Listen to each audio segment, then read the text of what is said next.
El día de hoy les hablaremos de la formulación de hipótesis. Nuestro equipo de trabajo está conformado por Johan Carvajal Morales, Nicolás Sánchez Parra, Fernando Hernández Vázquez y quien les habla, Rafael Eduardo Montenegro.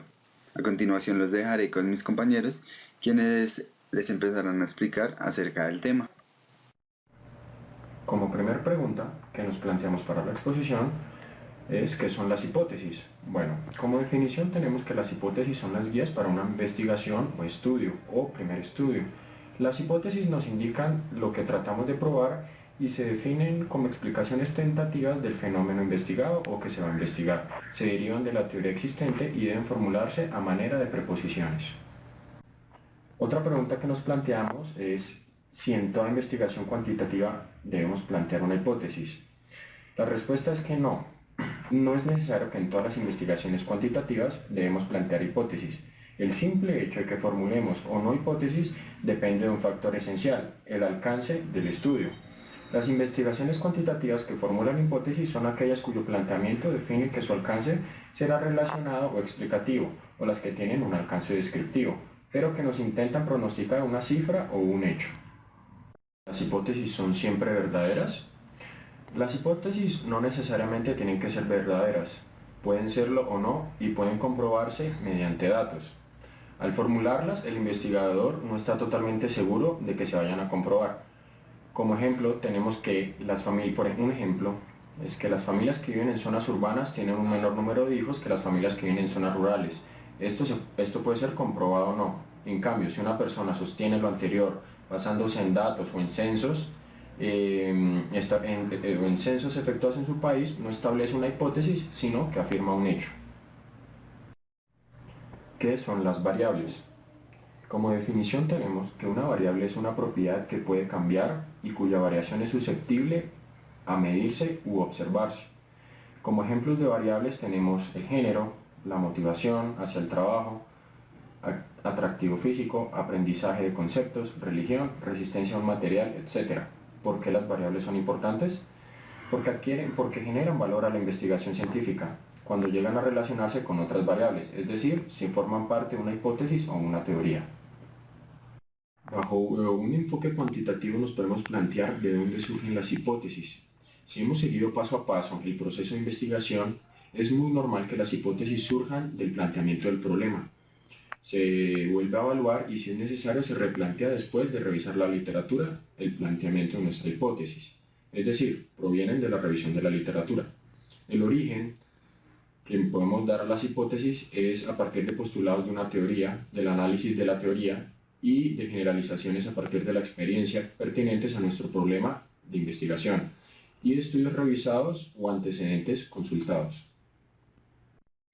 Es necesario recalcar y enfatizar que algunas hipótesis no es necesario formularlas a partir de un cuerpo o un campo teórico revisado previamente abundante. Con el simple hecho de la experiencia, observación e intuición podemos generar hipótesis. Cuanto mayor apoyo empírico de experiencias y de observaciones tengamos previo a una hipótesis, hay que tener mucho cuidado en la elaboración y la formulación, porque no es recomendable formular hipótesis de manera muy superficial. ¿Qué características debe tener una hipótesis? Dentro del enfoque cuantitativo, para que una hipótesis se pueda tener en cuenta, debe tener ciertos requisitos. Primero, la hipótesis debe referirse a una situación real, es decir, las hipótesis solo pueden someterse a prueba en un universo y un contexto definidos. Las variables o términos de la hipótesis deben ser comprensibles, precisas y concretas. La relación entre las variables propuestas para la hipótesis debe ser muy clara y lógica. Los términos o variables de la hipótesis deben ser observables y medibles, así como la relación que se plantea entre ellos, es decir, tener referentes de la realidad. Y por último, las hipótesis deben estar relacionadas con técnicas que puedan ser probadas. ¿Qué tipos de hipótesis podemos establecer? Existen diversas formas de clasificar las hipótesis, aunque en esta parte nos vamos a concentrar en los siguientes tipos de hipótesis: hipótesis de investigación, hipótesis nulas, hipótesis alternativas e hipótesis estadísticas, las cuales van a ser explicadas posteriormente. ¿qué son las hipótesis nulas? Las hipótesis nulas son en cierto modo el reverso de las hipótesis de investigación. Por ejemplo, si una hipótesis de investigación propone que los adolescentes le atribuyen más importancia al atractivo físico que las adolescentes, la hipótesis nula postularía a los adolescentes no le atribuyen más atractivo físico en sus relaciones de pareja que las adolescentes. Otra podría ser el aumento del número de divorcios de parejas cuyas edades oscilan entre los 18 y 25 años no será de un 20% el próximo año. Ahora, ¿qué son las hipótesis alternativas? Como su nombre le indica, son posibilidades alternas ante las hipótesis de investigación e hipótesis nulas. Ofrecen otra descripción o explicación distinta a las que proporcionan estos tipos de hipótesis. Las hipótesis alternativas se simbolizan como HA y solo pueden formularse cuando efectivamente hay otras posibilidades además de la hipótesis de investigación y nula. Ahora, en una investigación se formularán hipótesis de investigación nula y alternativa. Al respecto no hay reglas universales, ni siquiera un consenso entre los investigadores. Se puede leer en un artículo de alguna revista científica de investigación donde solamente se establezcan hipótesis de investigación, y en otra encontrar un artículo donde solamente aparezcan hipótesis nulas, y en un artículo de una tercera persona unas hipótesis solamente de investigación y nula pero no alternativas, o viceversa. En estudios que contienen análisis de datos cuantitativos, la opción más común es incluir solamente hipótesis de investigación. ¿Cuántas hipótesis se deben formular en una investigación? Como cada investigación es diferente y algunas contienen gran variedad de hipótesis porque el problema de investigación es muy complejo, por ejemplo pueden relacionar 15 o más variables, mientras que otras contienen una o dos hipótesis no más, pues todo depende del estudio que habrá de llevarse a cabo. La calidad de una investigación no necesariamente está relacionada con el número de hipótesis que contenga. En este sentido se debe tener el número de hipótesis necesarias, ni una más ni una menos. Ahora, en una investigación se pueden formular hipótesis descriptivas de un dato que se pronostica en una variable, hipótesis correlacional, hipótesis de diferencias de grupos, hipótesis causales. Pues la respuesta es sí. En una investigación es posible establecer todos los tipos de hipótesis porque el problema de investigación así lo requiere. Ahora, los tipos de estudio que no establecen hipótesis son solamente los exploratorios. No puede presuponerse afirmando algo que apenas va a explorarse. Sería como si antes de una primera cita con una persona totalmente desconocida del género opuesto, tratáramos de conjeturar qué tan simpática es, qué intereses o valores tiene, etc. Ahora, ¿qué es la prueba de hipótesis? Como se ha venido mencionando a lo largo de este capítulo, las hipótesis del proceso cuantitativo se someten a prueba o escrutinio empírico para determinar si son apoyadas o refutadas, de acuerdo con lo que el investigador observa. En realidad no podemos probar una hipótesis o probar que sea verdadera o falsa, sino argumentar que fue apoyada o no de acuerdo a los datos obtenidos en una investigación particular.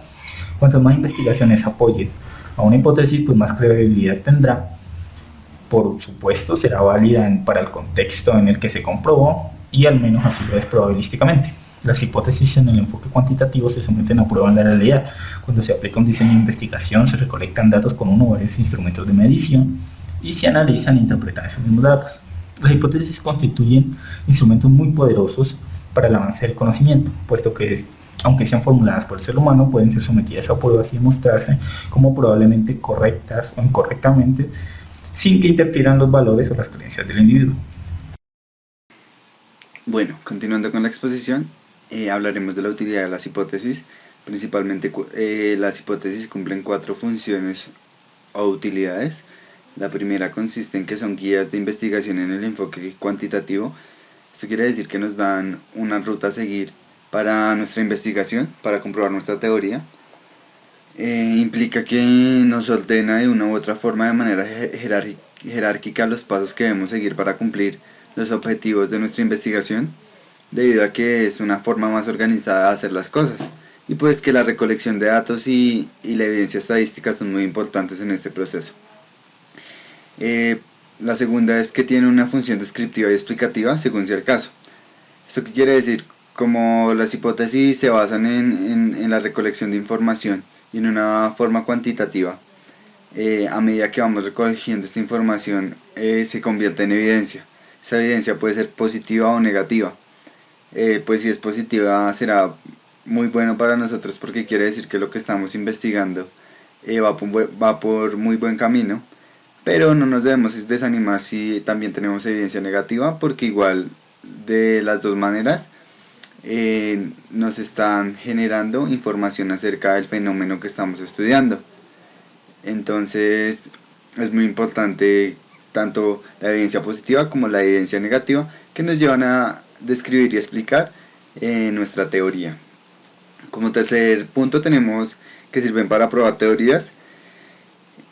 Como tal, son como una serie de pasos pequeños que vamos llevando a cabo, investigando para llegar a probar lo que estamos haciendo. Entonces, a medida que vamos recolectando más y más evidencia positiva, lo que estamos haciendo es probando nuestra teoría. Y como último, que se usa para sugerir teorías. Esto quiere decir que puede que nuestra teoría no vaya por un muy buen camino y no responda a lo que queríamos. Entonces podríamos llegar a pensar que no sirvió para nada, pero esto es falso, debido a que de allí podemos sacar nuevas teorías o nuevas hipótesis que nos lleven a otras investigaciones relacionadas con el tema. Respecto a este último factor, tenemos una pregunta, la cual es: ¿qué ocurre cuando no se aporta evidencia a favor de la hipótesis de investigación? Entonces, ¿qué pasa? Lo que ocurre es que tal vez la información que encontramos no aporta mucho a nuestra investigación.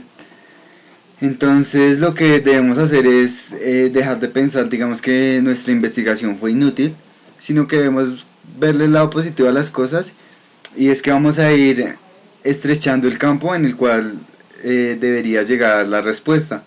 Entonces, digamos que si por esa parte no encontré una evidencia, voy a buscar otros caminos que me lleven a responder mi teoría. Aunque puede que mi teoría en algún momento no sea verdad, o sea que sea falsa, estas hipótesis o esta evidencia puede llevarme a otros caminos y investigar el tema desde otro punto de vista y a formular nuevas teorías. Entonces es muy importante como mencionar lo que dice la Asociación Americana de Psicología, la cual nos invita a mencionar todos los resultados relevantes, incluyendo aquellos que contradigan la hipótesis, porque van a ser muy útiles para otros investigadores, incluso para nosotros mismos en el avance de nuestra investigación. Tenemos dos definiciones importantes, la primera que hablamos en este mismo instante es la definición conceptual o constructiva, y la definición operacional, la cual hablaremos más adelante. Entonces, una definición conceptual es una definición real de la variable que estamos estudiando. Se tratan de definiciones que sacamos de libros especializados en el tema o de diccionarios especializados en el tema y que caracterizan muy bien la esencia de la variable. Entonces, el autor nos plantea un ejemplo. Nos dice que tenemos una hipótesis, la cual es: cuanto mayor sea la exposición de los votantes indecisos a entrevistas televisivas concedidas por los candidatos contendientes, más favorable será la actitud hacia el acto de votar. Entonces, en este caso escogemos como variable la actitud. Entonces, debemos interpretar muy bien a qué se refiere la actitud en este contexto. Eso se denominaría como la definición real del tema. Entonces, en este caso sería la actitud hacia el acto de votar, y se podría definir como la predisposición a evaluar como positivo el hecho de votar por una elección. Entonces, poniendo en contexto la variable con lo que estamos trabajando, logramos un mejor acercamiento al trabajo que queremos realizar y hacia el donde queremos llegar. A continuación tenemos otros ejemplos que nos hablan un poco mejor acerca de lo que es la definición conceptual. Tenemos como variable la inteligencia emocional, y su definición conceptual es la capacidad para conocer y controlar nuestras emociones, así como manejar con más destreza nuestras relaciones. Es algo muy detallado acerca de la inteligencia emocional, una variable muy exacta, y su definición pues algo muy específico, ¿no? Tenemos otra variable que es clima organizacional, que su definición conceptual es el conjunto de percepciones compartidas por los empleados respecto a factores de su entorno laboral. Entonces, este es otro ejemplo claro de ello. Continuamos con las definiciones operacionales, que una definición operacional constituye el conjunto de procedimientos que describe las actividades de un observador que un observador debe realizar para recibir las impresiones sensoriales. En otras palabras, es la forma de buscar un procedimiento para recolectar información de las variables. Entonces, es como un conjunto de pasos que llevamos a cabo con el fin de de conocer más acerca de la variable que estamos usando y de las hipótesis que estamos trabajando. Entonces, las definiciones operacionales son muy importantes, más que todo para la recolección de datos y la evidencia estadística de lo que estamos haciendo. Entonces, aquí unos ejemplos. Tenemos inteligencia emocional. Entonces, su definición operacional es una prueba que consiste en un test emocional de inteligencia, y digamos que es una prueba con 70 ítems que a la final me definen ciertas características de la inteligencia emocional de cierta persona. Tenemos una variable que es la aceleración, y su definición operacional es el acelerómetro. Como podemos ver, este ejemplo nos demuestra muy bien que las variables, su definición operacional describe la forma en que las medimos. Entonces, un acelerómetro es la forma con la que se puede medir la variable aceleración. Para el caso de la variable clima organizacional, también utilizamos una encuesta que consta de 73 ítems y pues mide detalles del clima organizacional como la moral, el apoyo a la dirección, la innovación y muchos aspectos que hacen parte pues de esa variable y que nos van a conducir a comprobar nuestra hipótesis y a la final nuestra teoría. Esto es un ejemplo ya más conjunto de lo que son definiciones conceptuales y definiciones operacionales. En este caso se plantea una hipótesis inicial, la cual nos dice que a mayor motivación intrínseca en el trabajo, menor ausentismo se va a dar en el trabajo, lógicamente. Entonces tenemos dos variables, que es la motivación intrínseca en el trabajo y el ausentismo laboral. Sus definiciones conceptuales respectivamente son las siguientes, parafraseando: es el estado cognitivo que refleja el grado en que el trabajador atribuye la fuerza de su comportamiento en el trabajo a la satisfacción de beneficios derivados de sus tareas laborales en sí mismas, es decir, a sucesos que no están mediatizados por una fuente externa de las tareas laborales del trabajador. Este estado de motivación puede ser señalado como una experiencia autosatisfactoria. Y la definición conceptual de ausentismo laboral, que es el grado en el que un trabajador no se reporta a trabajar a la hora que estaba programado para hacerlo. Tenemos las definiciones operacionales de cada una de nuestras variables. En este caso, para motivación intrínseca tenemos que es un autorreporte de motivación intrínseca del inventario de características de trabajo. Es como una especie de encuesta o cuestionario autoadministrado a la persona para que responda si está respondiendo, en este caso, al estímulo de la motivación intrínseca. Y la definición operacional para ausentismo laboral, la forma en la que podemos medir el ausentismo laboral es revisando las tarjetas de asistencia del trabajo durante el último trimestre. Entonces podemos encontrar sus definiciones muy exactas y la forma en la que podemos medir esas variables por medio de herramientas. Muchas veces se utilizan encuestas o muchas veces se utiliza evidencia que haya anterior y que podemos recolectar de forma cuantitativa. Entonces, a lo que queremos llegar es saber si realmente, si hay una motivación intrínseca, la gente deja prácticamente de faltar a su trabajo, ¿no? Por último, y ya casi para terminar, tenemos las conclusiones.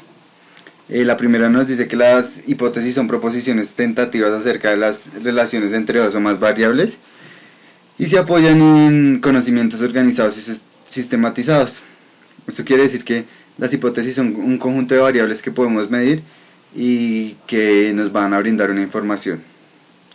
Tenemos que las hipótesis son un centro de enfoque cuantitativo deductivo. Esto quiere decir que para poder comprobar una hipótesis tenemos que recolectar información de forma cuantitativa. Con esa información podemos hacer un análisis estadístico con pruebas de bondad, análisis de distribuciones y llegar a un objetivo final y deducir si la información recolectada cumple o no nuestra tesis.